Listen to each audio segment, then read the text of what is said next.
it looks to everybody like it was some dress-up court day when the parents were out and everybody got dressed up in robes and had fun acting out some court trial. When are the adults coming back? Really good question.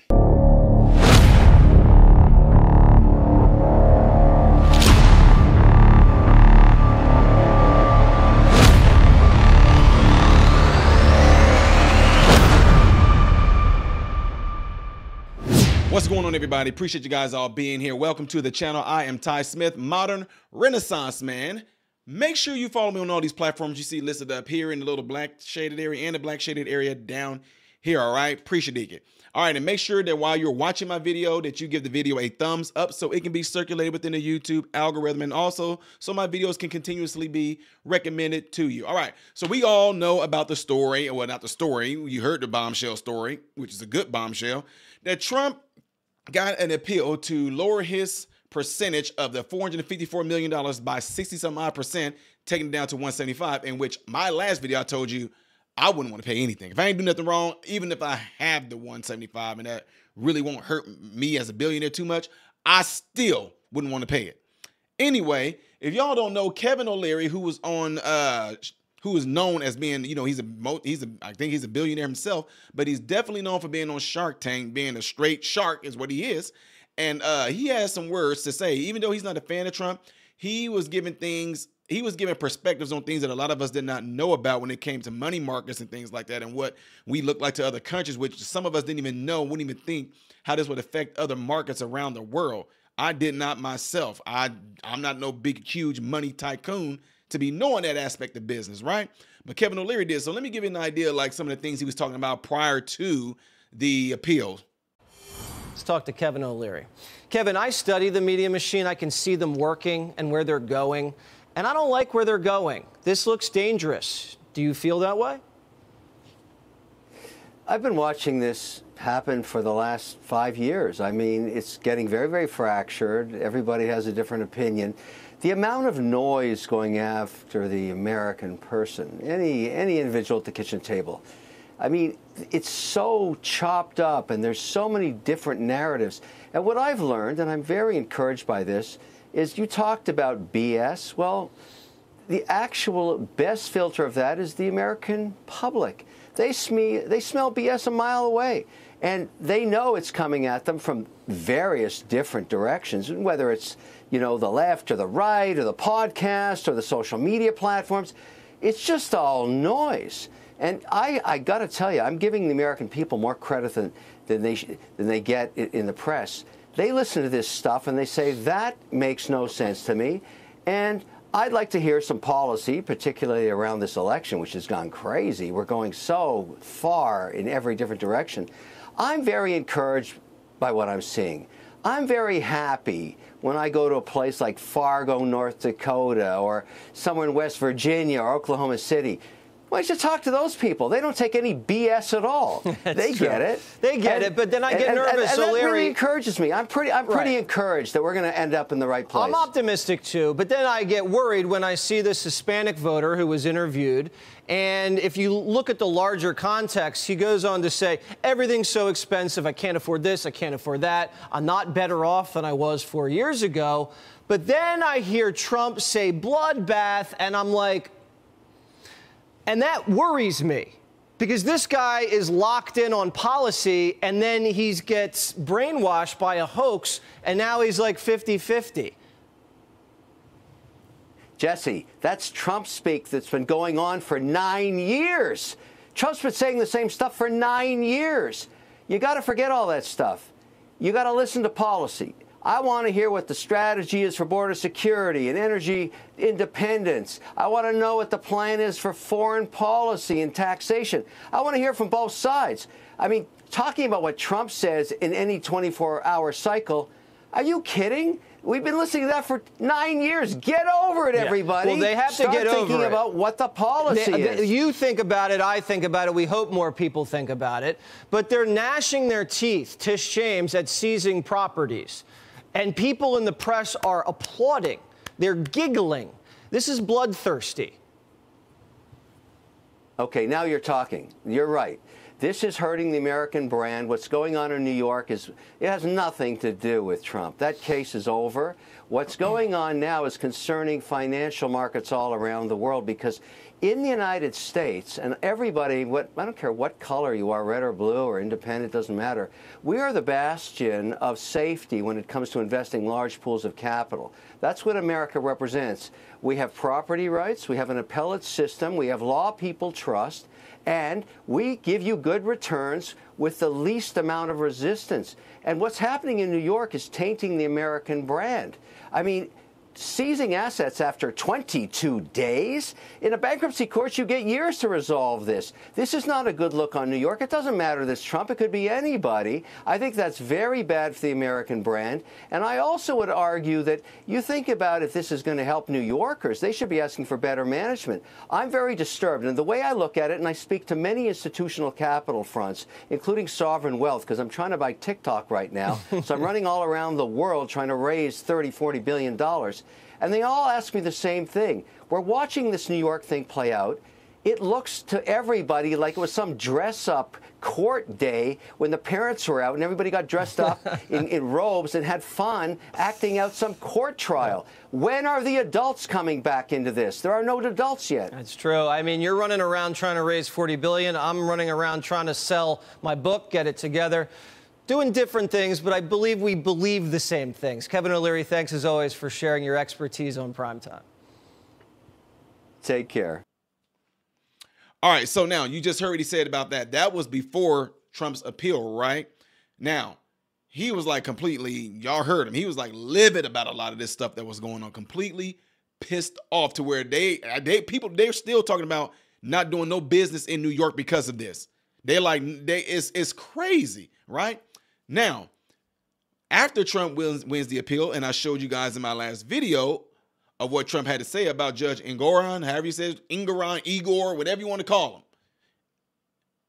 Now you get to see what Kevin O'Leary said once he found out himself that Trump no longer has to pay the $464 million, but $175. And this is what he had to say. So an appeals court lowering former President Donald Trump's bond in that civil fraud case. He will still have to pony up about $175 million within 10 days' time. He says he'll do it promptly and he'll do it with cash. But the news comes that he's on the verge of making billions after his social media company, True Social, goes public. Kevin O'Leary now, chairman of O'Leary Ventures, with us now. And let's take it one at a time. First, on the federal appeals lowering. He just shot out a message saying Trump Tower remains mine, huge victory. How do you see it, Kevin? I look at this from a completely different point of view. Let's go up to 30,000 feet and talk about the American economy, our ability to remain #1 worldwide, and most importantly, attracting foreign capital to invest in America. And the concept and why that happens and has for over 175 years is in our Constitution, property rights are mentioned over 25 times. So this is very important because if you're going to go over to the Middle East or to Denmark or Europe, where I'm going next week to raise money for American projects, notably data centers, when they give $3 billion to you, they want to know their property rights are protected. And so what was happening in New York was extremely scary. And I have to admit to you, in the last 2 weeks, I kept telling them before our meetings, don't worry, the adults will step in. Something will happen to advance the appellate process. Your rights are protected. Imagine me telling foreign investors that as they watch this roll out in New York. Thank goodness the adults came to the rescue. And now we have a process beginning, a 60+% reduction in this infraction fee, and that really should be getting more to what's balanced. Trump assuring everybody he has the cash to back the bond. These are good advancements towards keeping the stable message about the American brand as the #1 economy to invest in. Kevin, let me actually dig into that a little bit more, because I think you might be the only one who can answer this question for me. You know, Mark Levin tweeted something over the weekend about, he was asking where are all the pro-Trump Republican billionaires out there? Why aren't they cutting checks for the former president? And I thought to myself when I read that, well, they're dealing with their own legal issues. And one perfect example is Taryn Pizer. And people are dealing with indictments from the DOJ, and from conversations I'm having from very successful people out there that make a lot of money, it's almost like they're afraid to be successful. You're afraid now to live in this country and do well because, well, the justice system might come after you. What are you hearing? I wouldn't say this country. I'd say you're afraid to be successful in New York. If somehow it gets politicized, then hopefully that's going to be fixed. All these people you're talking about, the billionaire class, whether they be red or blue or left or right, doesn't matter. There's an assumption underneath the entire system that's been intact for a long time that it self-corrects, that we don't have a situation where you put $1 billion in the ground in Venezuela, in an oil refinery, and then it gets nationalized. We don't do that in America. And that's why money comes here. Now, what started to happen in New York looked a little wonky. It looked like it was out of control, and it was for a few weeks. And look what happened today. This is very positive in reflecting on what makes America absolutely the safest place to invest. The system self-corrects. Adults come in, adult supervision, whether that be at the Appellate Court of New York or the Supreme Court. I was waiting to hear if this would go to the 8th Amendment around the size of the penalty. But, you know, it's a great message. It's late in the evening in the UAE and in Europe right now. Yeah. Everybody's watching this thing saying, oh, thank goodness, America's still America. And that's very important to me as an investor. Thank you, Kevin. Nice to see you. See, that's what I'm saying. That lingo that they're using, I got an idea what he's talking about, but I'm not going to sit here and act like I know what he's talking about. But it is interesting that something like this can cause people to kind of question America's economy overall. Like, hey, wait a minute. I mean, we already look like weak, sissified clowns to the rest of the world right now anyway. We do. Our leadership looks weak. We have open borders. We have sympathy for the devil when it comes to people that are committing crimes and not having no real charges brought to them. They're getting out on bond. We are cutting our little boys' penises off. We are getting rid of our young girls' mammary glands and all this. We're doing all these things looking like the straight, we look like the nastiest, most crackhead, disgusted out slut with wide open legs in the world for anybody to come inside. Period. That's what we look like to the rest of the world. Let alone now the market. They are trying to turn us, and you look, y'all not understand when I say they, y'all who I'm talking about, y'all know who I'm talking about and who I'm referring to. The wicked spiritual entities that our politicians are working with, they are trying to turn us into the rest of the country. You guys have no idea how unique America is. You don't. I will take some time one day and just really take some of y'all through this whole ordeal. America is the greatest country on this face of the earth right now, period. And they're trying to turn us into the rest of the world, being enslaved under communism, fascism, authoritarianism, totalitarianism. They're trying to bring that stuff here. And I hope that America keeps the spirit that our forefathers had when we made America what it is right now. Period. Do y'all, I mean, it's a lot of y'all just don't see the end game. You are focusing on the right now, but you don't see the overall end game. The end game is not to help you, black people. It's not. It's to destroy you. The end game is to not to help you, trans. It's to destroy you. The end game is not to help you, racist people, black, white, Asian, whatever. It's not there to help you. It's to destroy you. Plain and simple. The end game is that. Them being behind all of y'all and rooting y'all on and, oh, yeah, they do all that because they know that your end is destruction. The devil always offer you things that looks glamorous and shiny and sparkly and all that, with the end goal being you being destroyed, period. Anyway, I don't know how I got on that, but I knew that was for somebody, ladies and gentlemen. Let me know what y'all think about Kevin O'Leary's remarks right there. Do you think that Trump should even be paying the $175? Do you think, I told y'all in my last video, do you think he's going to actually owe that, or will he be able to appeal and get that back? Is $175 considered to be like extraordinary or a very extreme amount to have to pay something like this for something I don't know what he did?